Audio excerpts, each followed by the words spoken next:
দূর থেকে দেখলে মনে হতে পারে যেন থোকায় থোকায় ফুল ফুটে আছে গাছে, কিন্তু না, একটু লক্ষ্য করলে দেখা যাবে লক্ষ লক্ষ পাখি। যেদিকে চোখ যায় শুধু পাখি আর পাখি। আর এই পাখিগুলো ঝিনাইদহ জেলার শৈলকুপা উপজেলার আশুরহাট গ্রামে দীর্ঘ 1 যুগেরও বেশি সময় ধরে বসবাস করে আসছে।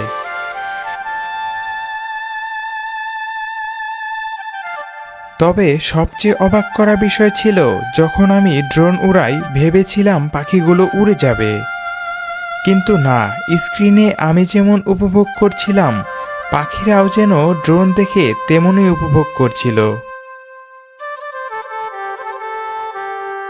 এই অপরূপ সৌন্দর্য দেখে সত্যি মুগ্ধ হয়ে কিছুক্ষণের জন্য হারিয়ে গিয়েছিলাম আমি।